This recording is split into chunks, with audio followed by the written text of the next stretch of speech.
We are here,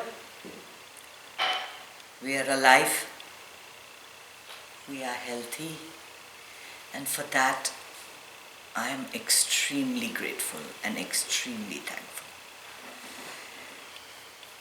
It has been a very historic time, one that we'll tell our children and our grandchildren about. Living through one of the worst pandemics known to our mankind.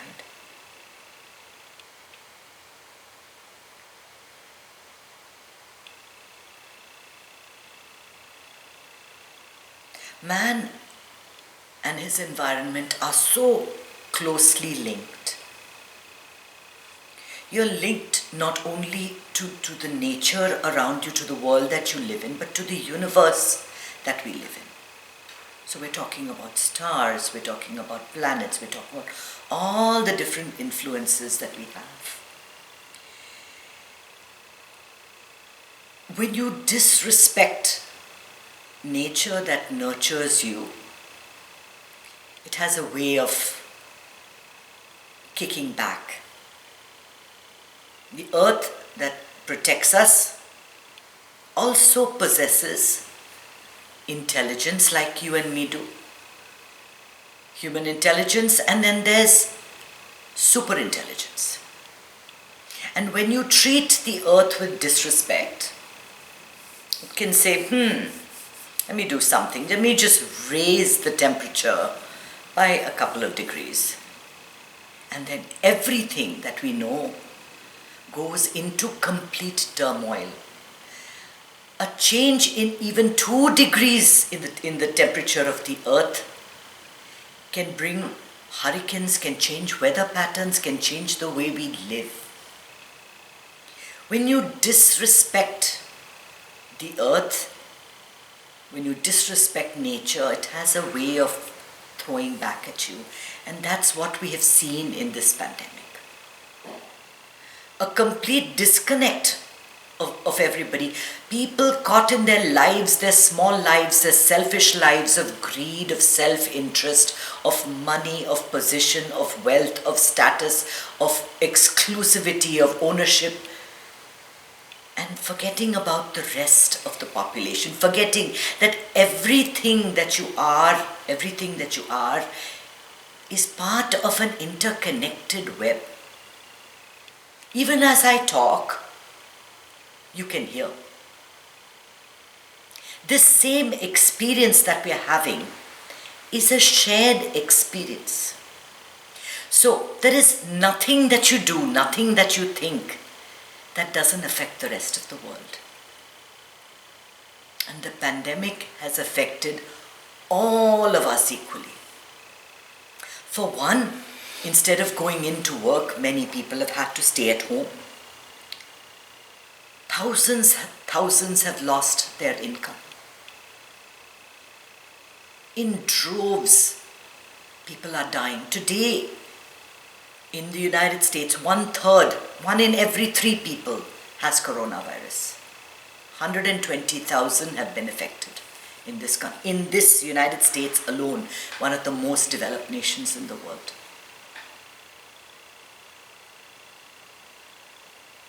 And we have all dealt with it in very different ways.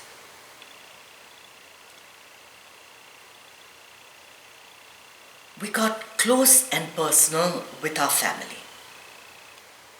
We realized that what is important in our lives. What is it that we do all this for? This whole process of working and earning and all of that. What are we doing it for? For those small moments of laughing and sharing with our children, our grandchildren, our friends. Those are those precious, precious moments. And in this pandemic, I think a lot of people have realized that a lot of our activities we don't really need. We're back to the basics, literally working and eating and sleeping. And this has given us a lot of time to do other things. A lot of people have used this time to grow, to grow, to learn something new, to learn a different task. So you have a choice. You can either sit all day, every day, and say, oh my God, we have a pandemic, I can't do anything, I want to go to a recital and I can't go to a recital, I want to listen to music, I want that atmosphere in a bar. Or you can just, turn off the lights, blast the music in your room and dance crazily. And it's the same experience. It's the same experience. There is nothing that should take away that joy, that happiness in your heart. I'll be very honest with you, I'm talking so boldly because nothing in my life has really changed. I always worked from home. So I never used to go out to office and meet people and do anything. So really everything, for me, in fact, it was all a bonus. I got to see my kids for extended periods of time, and for that it was like wonderful, wonderful. We were together, sharing meals, teaching each other something, learned so many different things, did so many different things during the pandemic. But I understand that after 10 months of just being home, you long to get back to normal. You long, and this is the time that people throw caution to the wind and they say, oh, what's there? Let me go and go for a vacation somewhere. Let me do something. And they leave the safety of their own homes and they expose themselves to a mutating virus. The pandemic is not over yet. Right? When it gets towards the end, there is that feeling that, oh my God, I can't do this anymore. I can't do this anymore. Isn't it? Whenever you're working very hard towards a project, when you're working hard to get a deal through, when we're working hard to, just as you're approaching the end, there is that feeling like, I just can't do this anymore. Things are not working in my favor. Everything is going wrong. The whole universe is against me. I just am fed up. I just can't do it. And then there's this breakthrough. There's this amazing breakthrough that takes place. It requires just 5% more patience. Just a little bit patience. Can you be a little patient? Just a little bit. We'll look back in 2, 3, 5 years time. We'll look back on this time and we will say, oh my God, I did it. I did it. But can you do it with a smile on your face? Let this time, now we've come into 2021, we're done with 2020, whatever happened then. Can this be a year of self-development, of learning for you? Try that for a change. Join a course. Learn something different. Start a new hobby. Clean your home. Throw out what you don't require. Begin something totally different. Something that you've always longed to do. Involve yourself in something that gives you joy, so there's going to be no time in your life to sit and feel sorry for yourself.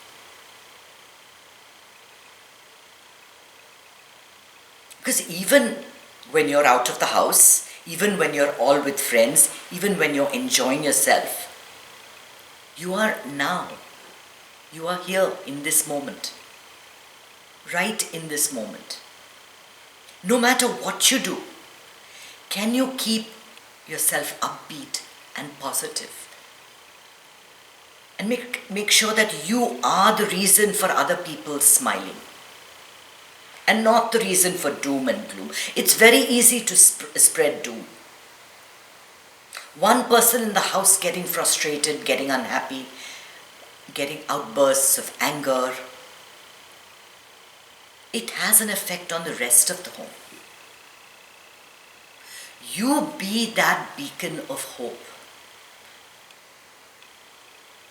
Patience is just being in the moment and not expecting anything. What is it that you want? What is it that you want? You want to go and drink at a bar. You want to go and you'll drink at a bar. And then what? You'll be on to the next thing. Drink at another bar. Drink 2 drinks at another bar. And then it'll be 3 drinks that you require. There is no end to what you need. If you're doing this, you'll want something more. If you're watching a basketball game, you want to go to a basketball game and a football game. It goes on and on. But even when you're at the basketball game, even when you're at the bar, you are here now. You are in this moment. So this moment is going on forever. You are locked here. How are you going to spend this moment?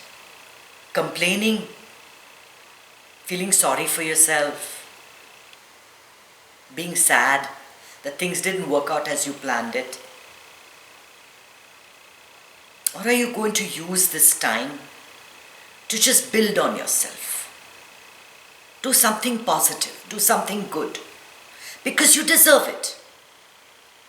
You deserve it.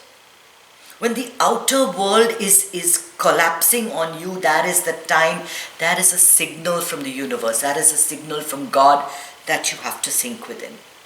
You have to develop your inner strength, inner fortitude, patience, tolerance.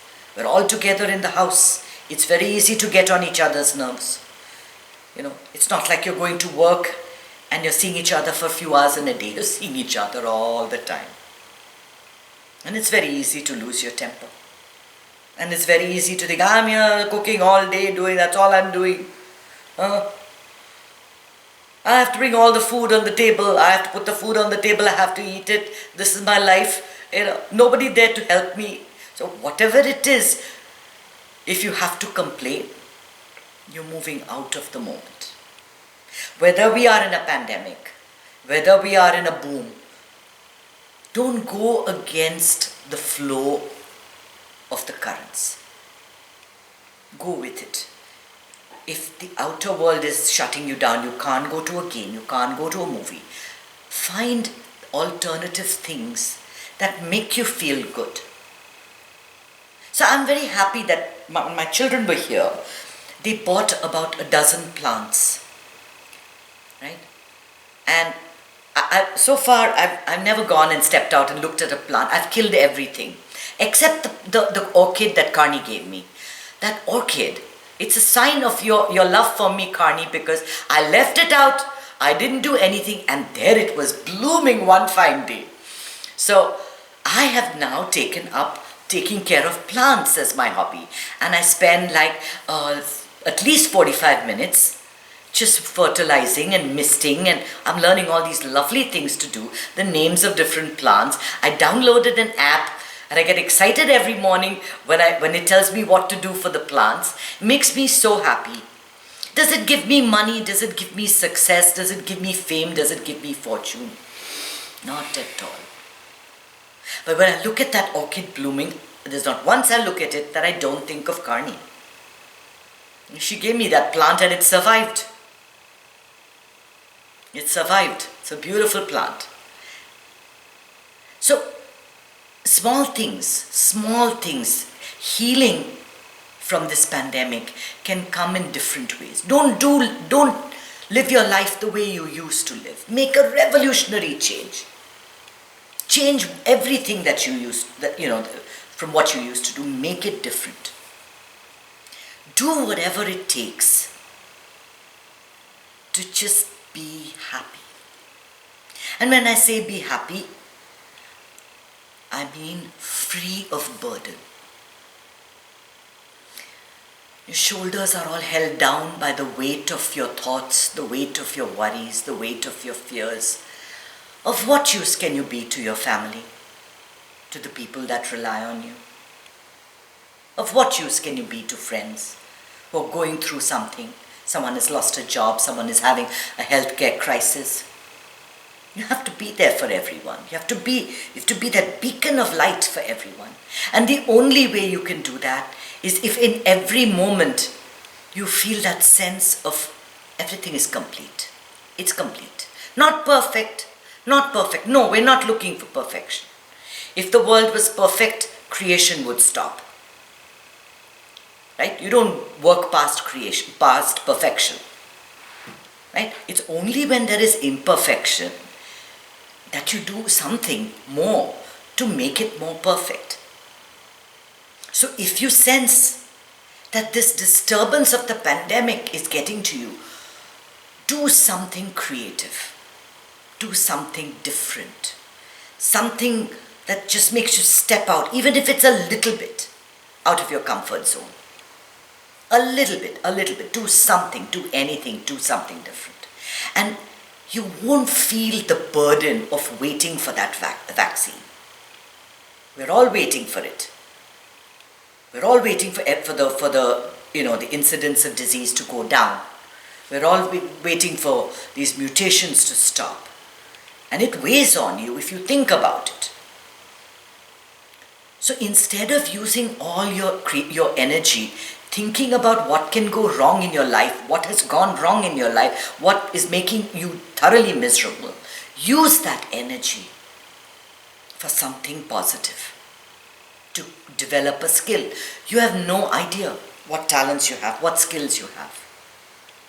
Not unless you tap into it. You've done the same thing all your life. Try something different. Try something different. The whole world is waiting for you. There's so many things you can do. You can learn a language. You can learn a new system of thinking. You can literally become a doctor online, doctor of whatever, philosophy or whatever it is that you want to study. Everything is there. Your life is good. Your life is good. Be grateful that we are here together, contributing to each other's happiness. And always remember, happiness is your birthright. Have faith that it's all for your good. Nothing happens in this world that is bad. Everything is for your good. Have the courage to go through this difficult time. You have it in you to go through whatever it is that you have to face. And have gratitude. Because gratitude combats any type of misery. You cannot be grateful and miserable at the same time. Only these three things you need. Faith, courage, gratitude. Faith, courage, gratitude. And before you know it, this whole pandemic is going to be over. Trust me. You're going to wake up one morning and be able to go out and do everything. But I just want to warn you, it's going to be a different world. It's not going to be the same. Just giving you a heads up. Om Namah Shivaya.